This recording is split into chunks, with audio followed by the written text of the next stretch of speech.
Olá, meus queridos amigos, muito boa noite a todos. Nós estamos aqui mais uma vez pela nossa casa, discípulos de Allan Kardec de Passa Quatro, para fazer mais um estudo juntamente com vocês. E o nosso tema hoje é: você tem medo de perder? É um capítulo do livro Emoções que Curam, da Hermance Dufour, psicografia do médium Vanderlei de Oliveira. E esse capítulo é o capítulo 15.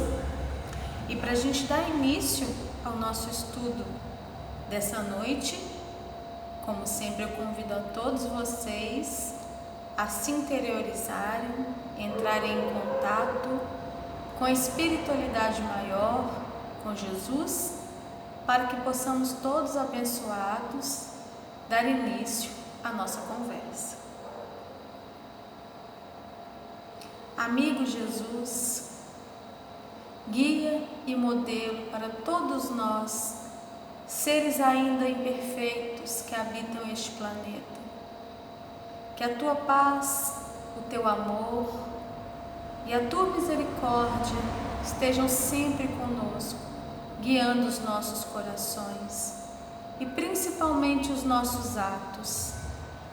Que nós saibamos, Jesus, brilhar a nossa luz, para que assim, iluminando primeiramente a nós mesmos, possamos iluminar e clarear tudo ao nosso redor. Lembrando que a única transformação que realmente nos cabe é a transformação de nós mesmos. Por isso pedimos o teu amparo generoso a nos acolher nos momentos de dificuldades, nos momentos em que chegarmos ao nosso limite de energia e pensarmos que não podemos mais. Que o Senhor esteja ali, nos acolhendo e nos lembrando que viver é seguir adiante e que a vida aqui na Terra é somente a nossa escola, pois a verdadeira vida espiritual nos espera e deseja que cheguemos melhores do que chegamos ao planeta. Gratidão, meu Jesus, por tudo, que o Senhor esteja aqui conosco e em todos os lares deste planeta Terra. Que assim seja. Então, para a gente começar, nós vamos falar, como eu sempre trago, eu gosto de fazer anotações, para que em cima dessas anotações sobre o capítulo, nós possamos refletir juntos. Então a irmã se faz essa pergunta: você tem medo de perder? Primeiro a gente tem que entender que a escolha das provas que nós trazemos para esta vida, para este planeta, elas muitas vezes têm a nossa participação, e essas escolhas dessas provas estão ligadas a tudo aquilo que nós realmente necessitamos melhorar na nossa caminhada terrena. As dificuldades, os vícios e tudo aquilo que ainda são pontos onde nós podemos fracassar. Nós norteamos as nossas provas ao redor disso. Por que a gente está trazendo isso? Porque muitas vezes os nossos medos estão ligados exatamente a coisas que nós já tentamos e não superamos. A irmã se começa assim: desencarnar sem resolver o medo de perder pode trazer uma reencarnação com a vida mental atormentada por uma constante sensação de tragédia. Então, olha aí. Então, quando a gente desencarna sem ter resolvido as nossas questões do medo, a gente reencarna, porque nós sabemos que somos todos espíritos, que ora estamos em um corpo, ora voltamos ao planeta com outra vestimenta carnal. Essa reencarnação, quando ela vem, sem que nós tenhamos resolvido as nossas questões de medo da nossa última existência, ela pode trazer uma reencarnação com a vida mental atormentada por uma constante sensação de tragédia. Por quê? Porque esse medo, ele fica o tempo inteiro sinalizando para que nós não arrisquemos, para que nós não busquemos ir além, porque nós não resolvemos essas questões do nosso passado, nós voltamos e vamos enfrentar provavelmente as mesmas questões, e aí vem o quê? O medo e a insegurança, mais uma vez, tentando nos impedir de avançar. E isso não é um sentimento de proteção, porque o medo, ele também é um instinto primitivo nosso de proteção, é um alerta. Quando nós sentimos medo de algo, de alguma situação, né, em algum momento, é o quê? É um sinal para que a gente fique realmente alerta, para que nós nos preservemos. É um instinto de proteção também, mas demasiadamente e em situações em que ele não está vinculado a este instinto protetivo, o medo se torna um empecilho para que nós realmente enxerguemos os motivos que nos causam aquele medo e tentemos assim avançar através deles, né? A revolta e a inveja contidas em pessoas que não arriscam e não se esforçam, as faz atribuir o sucesso alheio às facilidades que elas também gostariam de ter. Essa personalidade é mascarada de prudência e desapego. Então, a revolta e a inveja, muitas vezes ela está contida nessa personalidade dessas pessoas que não arriscam e não avançam.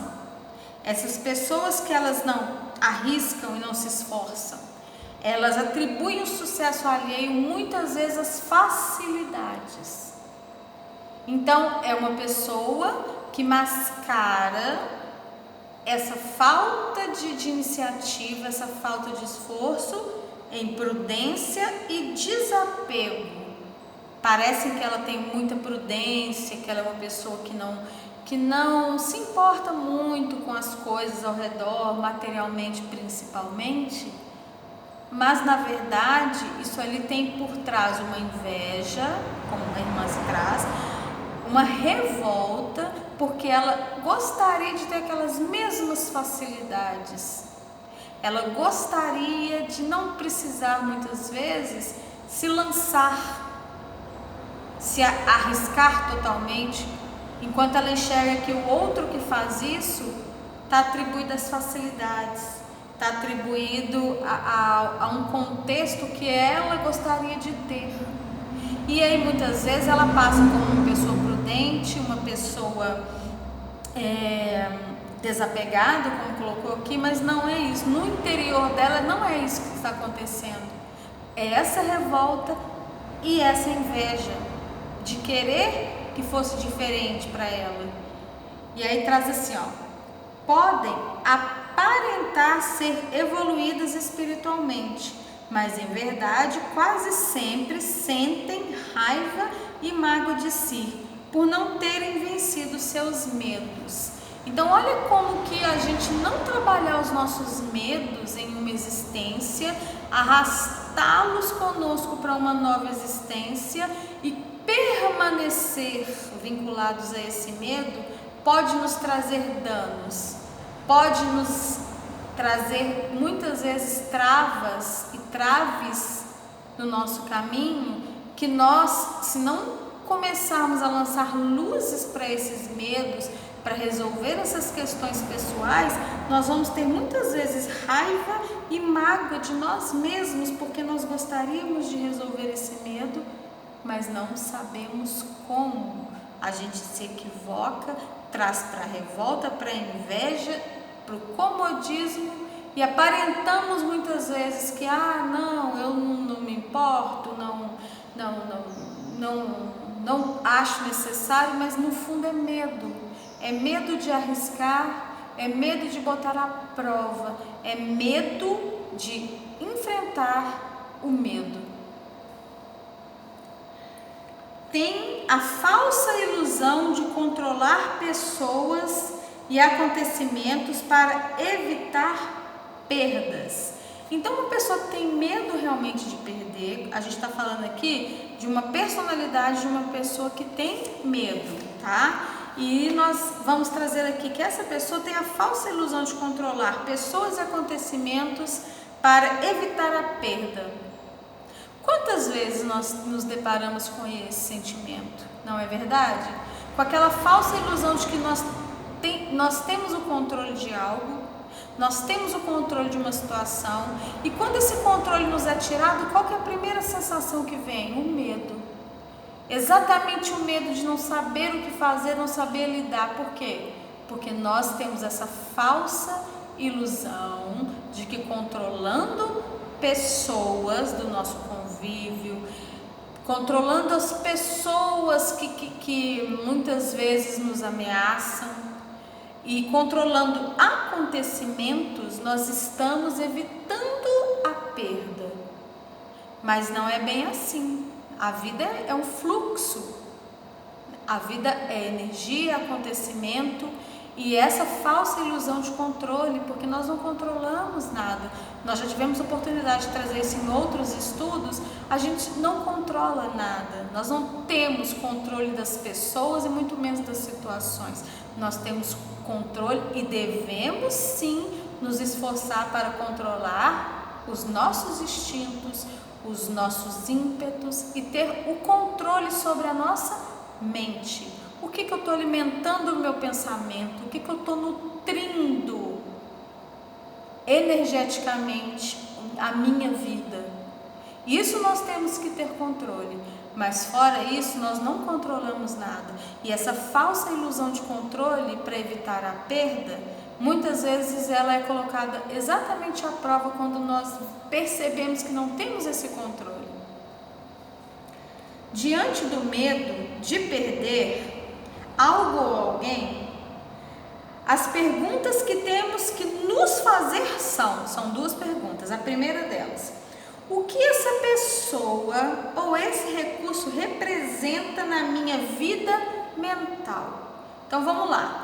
O medo de perder algo ou alguém. Começa aquele processo. Eu tenho que me fazer essa pergunta: o que essa pessoa ou esse recurso representa na minha vida mental? O que essa perda significa para mim realmente na minha vida mental? Eu realmente estou com medo de perder alguma coisa, de perder algo, de perder alguém, ou simplesmente essa sensação de falsa ilusão de controle está me escapando das mãos? E se houver essa perda, mentalmente, o que isso significa para mim? Eu tenho que ter claro isso para que eu saiba qual caminho que eu estou tomando vibratoriamente, mentalmente, diante dessas ameaças que muitas vezes eu sinto o tempo inteiro, mas que na verdade são coisas que eu estou trazendo, estou criando. A outra pergunta: sobre que danos reais o medo quer nos avisar, caso venha a acontecer a perda real? Sobre que danos reais o medo quer nos avisar, caso venha a acontecer a perda real? Então, o medo é um instinto, é um sentimento. Sobre que danos esse medo está querendo me sinalizar, me avisar, se ele vem acontecer realmente? Está querendo me preparar? Está querendo que eu comece a trabalhar em cima daquilo, comece a buscar outras alternativas, comece a visualizar um cenário diferente, uma mudança de conduta, o quê? Então nós temos que dar atenção para essas duas perguntas e respondê-las, porque assim nós vamos começar a entender qual que é o caminho esse medo está tomando? E se essa perda se confirmar como foi feito aqui, quais são os danos reais que o medo quer me sinalizar para que eu comece a me trabalhar, a trabalhar interiormente, na minha mente, no meu coração, aquilo? Para que a gente comece a enfrentar o medo, para que a gente comece a lidar com ele, nós precisamos primeiramente entendê-lo dentro de nós. Aí eu enumerei aqui vários medos que a irmã se traz. Eu não posso trazer todo o conteúdo do capítulo, embora tudo que a irmã se fala nesse livro, particularmente, eu acho muito relevante, gostaria de ter tempo para isso, mas a gente não tem, então eu sintetizei, tá? Medo de perder os filhos para depravação, é um medo ligado aos pais que têm a imagem dos filhos como troféu. Medo de perder o emprego, é quando aquele emprego te dá um suporte, te leva para uma região de conforto. Medo de perder o marido, a esposa, aí a gente começa a alimentar coisas sobre traição, sobre rompimento, sobre rejeição, né? Muitas vezes está ligado a esse medo que eu começo a alimentar como uma minhoquinha e vai crescendo caraminhola, não é assim? Medo de perder, medo da perda material pelo roubo ou violência. Então é aquele bem material que me traz sensação de conforto, de ter alcançado algo, né? Sensação de algo que eu busquei materialmente me deu a sensação de conseguir alguma coisa importante, relevante materialmente. A gente começa a trazer esse medo por medo do roubo, da violência. Quando a gente começa a alimentar esse medo, quando esse medo começa a crescer no nosso interior. Os espíritas, com medo do fracasso, deixam de ser autênticos e de romper com modelos culturais vigentes. Então vamos lá. Você ter o conhecimento da doutrina muitas vezes te faz sentir que você está num patamar de segurança, de conhecimento, eu não estou conseguindo achar a palavra, me fugiu agora, mas te coloca num patamar de aprovação. E você, dentro disso, tem medo de ser autêntico, ou seja, de modificar, de fazer diferente e de romper com modelos culturais vigentes. Ou seja, todos fazem daquela forma, todos gostam daquela forma, eu vou continuar naquele padrão porque isso agrada. Porque o medo do fracasso, e isso não é legal, a gente estagna se a gente continuar assim. E ela chama a atenção que são os espíritas. Por quê? Porque a gente tem acesso ao conhecimento, a gente tem acesso a tudo, mas como que eu vou usar? Então nunca esquecer de colocar em prática de forma generosa, de forma diferente, de forma autêntica. As pessoas são diferentes, as gerações são diferentes, a minha geração é diferente da geração do meu filho que está chegando. Então, assim, prestar atenção nessas questões, né? Aí eu enumerei os medos, por quê? Porque no final ela fala assim, medo de perder é indício da alma do que devemos rever. Então todos esses medos que eu trouxe, medo de perder o filho para depravação, medo de perder o emprego, medo de perder o marido, medo da perda material, o medo do fracasso, ele está querendo sinalizar algo na nossa alma que nós devemos rever. E aí ela traz a questão do karma. Vamos entender isso?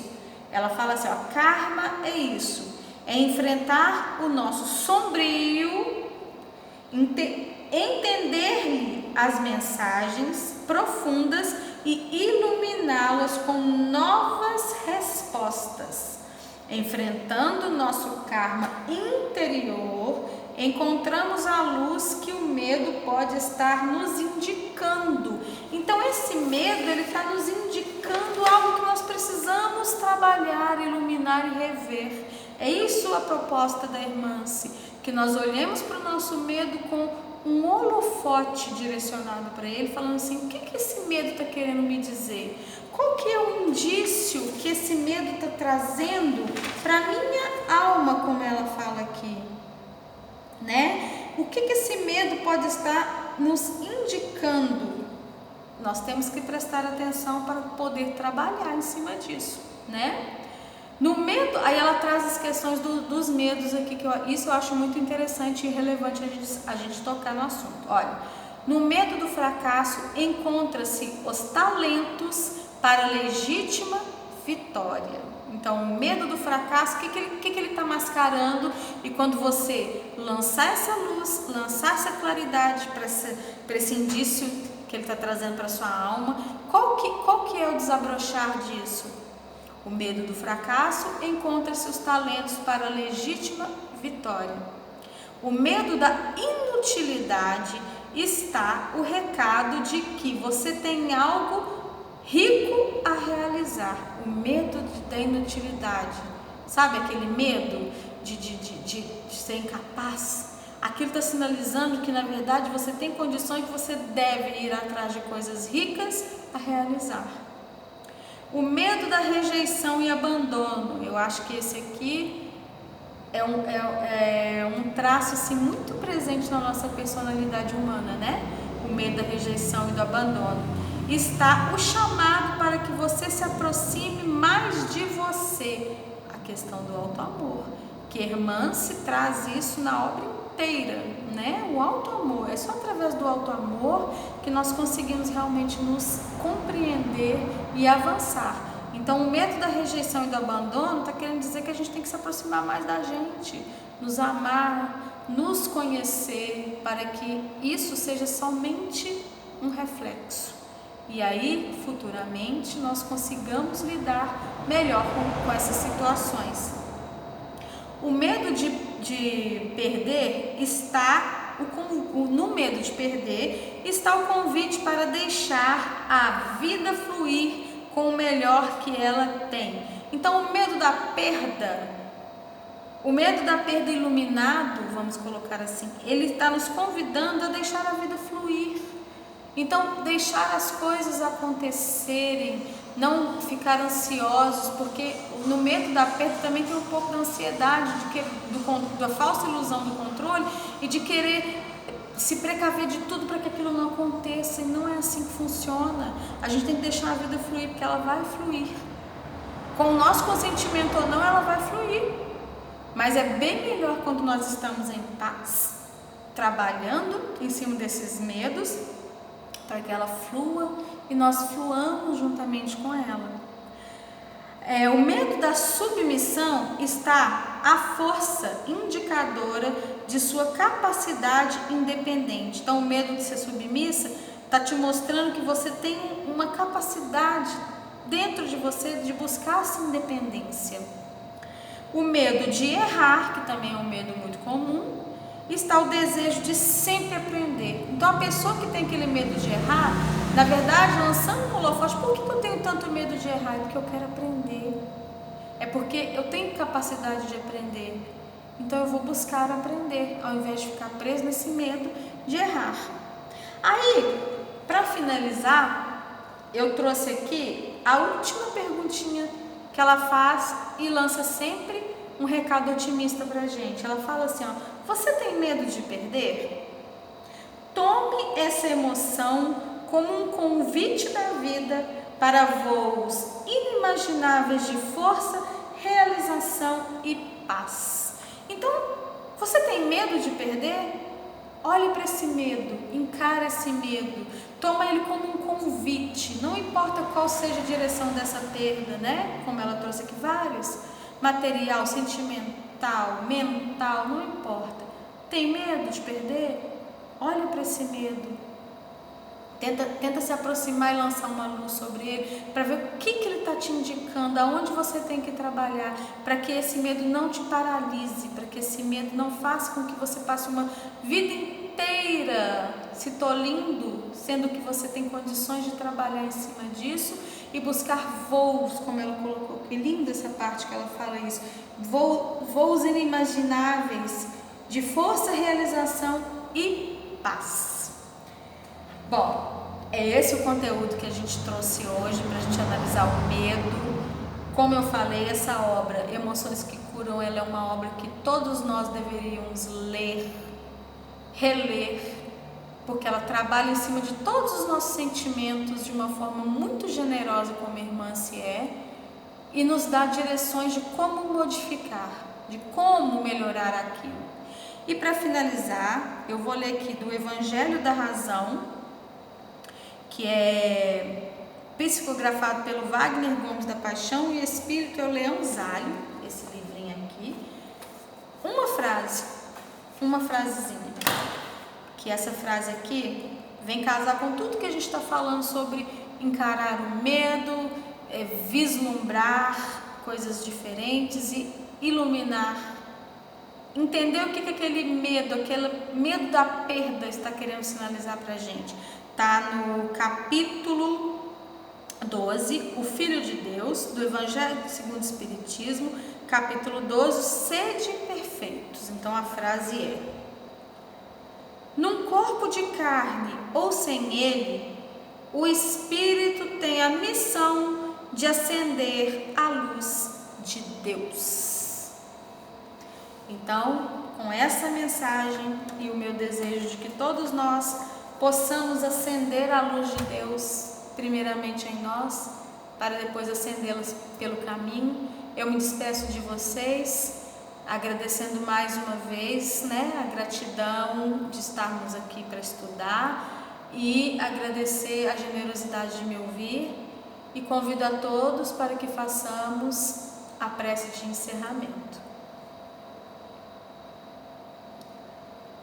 Jesus, querido amigo, agradecemos pela oportunidade de trazer luzes para as nossas dificuldades. Agradecemos diariamente, Senhor Jesus, por todas as oportunidades benditas que são nos colocadas para que possamos seguir adiante, para que possamos exercitar em nós aquilo que nos programamos para melhorar. Que não nos falte a capacidade de ir além, que não nos falte a vontade de diariamente levantar, que não nos falte, Senhor Jesus, mesmo diante as dificuldades, a fé verdadeira, a fé que nos sustenta e que nos diz no íntimo que tudo passa. Que o nosso planeta que vive este momento de transição seja abraçado vibratoriamente pelo seu amor, com energias de cura, com energias de progresso, com energias de harmonia e paz. Que cada um receba no íntimo aquilo que mais necessita, que toda a sua força seja encontrada juntamente à certeza de que nunca estamos sós. Sempre há espíritos benditos, sempre haverá o amor de Deus e sempre há mãos amigas a nos socorrerem, como verdadeiros anjos de bondade. Gratidão, Jesus, por este encontro e vamos todos seguindo em paz, desejando o melhor para nós mesmos e para todos aqueles que estão na luta diária conosco. Que assim seja.